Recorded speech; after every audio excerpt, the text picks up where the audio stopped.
अस्सलाम वालेकुम everyone. I am doctor Shahza Tahir and आप देख रहे हैं डॉक्टर मोटिवेशन। आज की वीडियो के अंदर हम डिस्कस करने लगे हैं how to learn long questions in shortest time और ज़्यादा लंबे अरसे तक आपको किस तरह से लॉन्ग क्वेश्चन याद रह सकता है, सब पर बात करेंगे। अगर आप चैनल पर नए हैं तो जल्दी से सब्सक्राइब कर दें। फर्स्ट ऑफ ऑल हम स्टार्ट करते हैं कि आपने लॉन्ग क्वेश्चन को किस तरह से याद करना है। Number one tip for the long question जो आप शॉर्टेस्ट टाइम में याद कर सकते हैं, दैट इज़ कि आपने अपनी डेफिनेशन को वर्ड टू वर्ड याद करना है। बहुत सारे बच्चों को ये मसला होता है कि उनको long question word to word याद नहीं हो रहे होते, उनको बहुत मसला हो रहा होता है किस तरह से उसको याद करना है।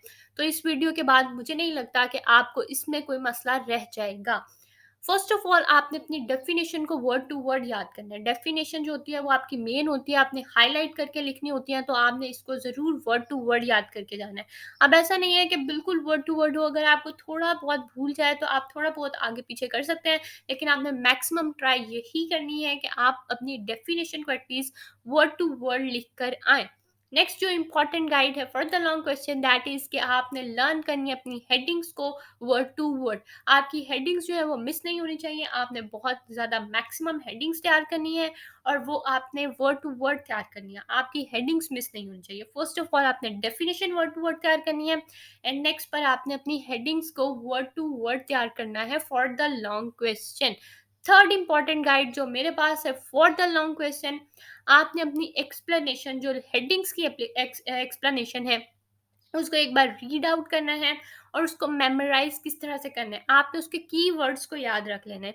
जिस तरह से आपके पास आ गया लॉन्ग क्वेश्चन, मैं एग्जांपल ले लेती हूँ, माइटोकॉन्ड्रिया का लॉन्ग क्वेश्चन आ गया आपके पास बायोलॉजी में। अब आपने उसकी डेफिनेशन तो आपकी एज सच कोई नहीं है, वैसे अगर किसी क्वेश्चन में डेफिनेशन हो तो आपने देख लेनी है।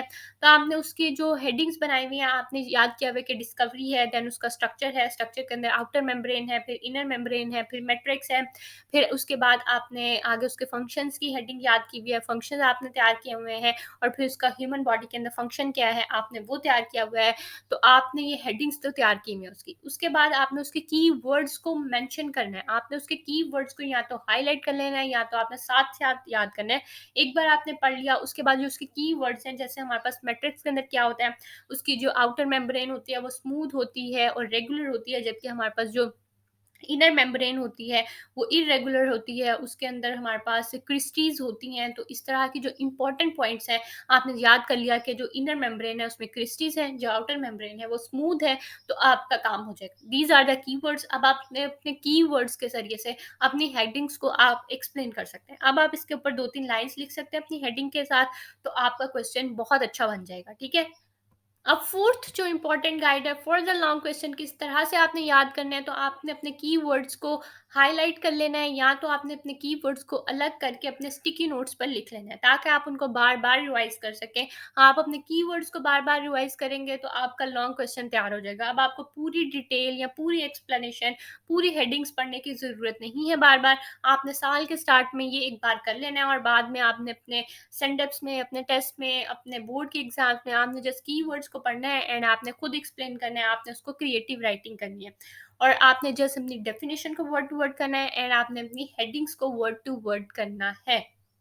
फिफ्थ नंबर पर जो इम्पोर्टेंट गाइड है मेरे पास वो ये है कि आपने अपनी हेडिंग्स को स्टार्ट के ईयर में ही बना लेना है। हमारे तो टीचर्स और सर वगैरह साथ साथ लेक्चर्स के बनवा दिया करते थे और मैं बुक पे नोट डाउन कर लेती थी। वैसे भी आपके पास बुक्स, बहुत सारी गाइड बुक्स अवेलेबल होती हैं।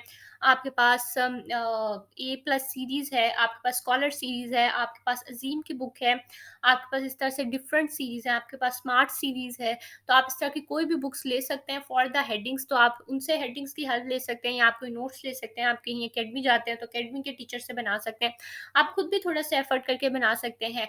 तो इस तरह से आपने साल के स्टार्ट में ही अपने सारे लॉन्ग क्वेश्चंस की हेडिंग्स को साथ साथ बना लेना है ताकि आपको एंड ऑफ द ईयर जब आपके बोर्ड के एग्जाम्स हैं या आपके सेंडप्स हैं तो आपको रिवीजन करने में हेल्प हो सके।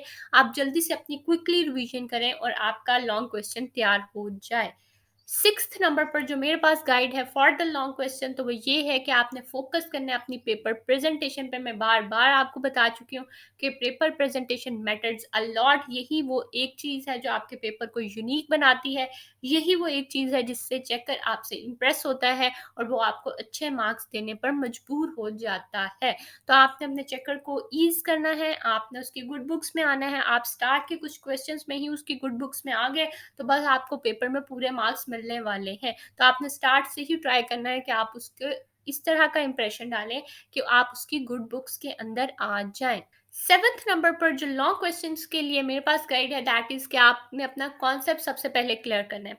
अगर आपका कॉन्सेप्ट क्लियर नहीं होगा तो आप कभी भी अपनी हेडिंग्स याद करके अंदर क्रिएटिव राइटिंग नहीं कर सकते।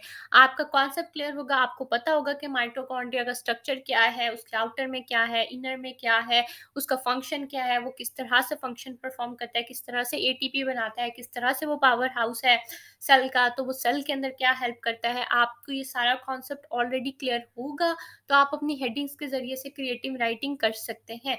अगर आपको ये कॉन्सेप्ट ही क्लियर नहीं है, अपने टॉपिक के बारे में आपको पता ही नहीं है कि वो क्या होता है, तो फिर आप कभी भी उस पर क्रिएटिव राइटिंग नहीं कर सकते।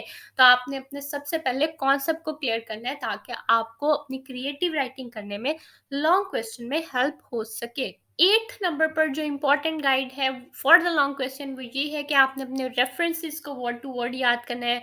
कोई भी इम्पोर्टेंट डेट है, कोई डिस्कवरी है, कोई ट्रांसलेशन है, कोई शेर है, कोई अरेबिक है, कोई कोट है, आपका कोई तर्जुमा है, कोई भी हवाला जात वगैरह है आपके उर्दू के पेपर में, आपके इंग्लिश के पेपर के अंदर, आपके पीएस के पेपर में, आपके इस्लामिक के पेपर्स में, मोर ओवर आपके साइंस सब्जेक्ट्स के अंदर कोई भी सर्किट है, कोई भी डायग्राम है, कोई भी फॉर्मूला है, कोई एसआई यूनिट है, कोई भी यूनिट है आपके फॉर्मूला का, कोई भी इम्पॉर्टेंट चीज़ है जो आप अपने पेपर के अंदर लिख के उसको यूनिक बना सकते हैं, तो आपने उसको वर्ड टू वर्ड याद करना है और उसको आपने हाईलाइट करके लिखना है ताकि दूर से चेकर की नज़र पड़े और आपका वो हाईलाइट वाला काम जो आप चाहते थे उसको इम्प्रेस करना वो हो जाए।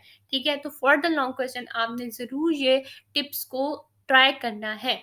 लास्ट में जो नाइन्थ नंबर पर मेरे पास टिप है फॉर द लॉन्ग क्वेश्चन वो ये है कि आपने साल के स्टार्ट से ही अपनी हेडिंग्स बना ली हैं। अब आपने उसको प्रैक्टिस करना है, आपने डिफरेंट टेस्ट के अंदर उसको लिखना है, आपने अपने सेंडप्स में लिखना है। फिर आपकी कोई गलतियां होती हैं तो आपने उन गलतियों से सीखना है।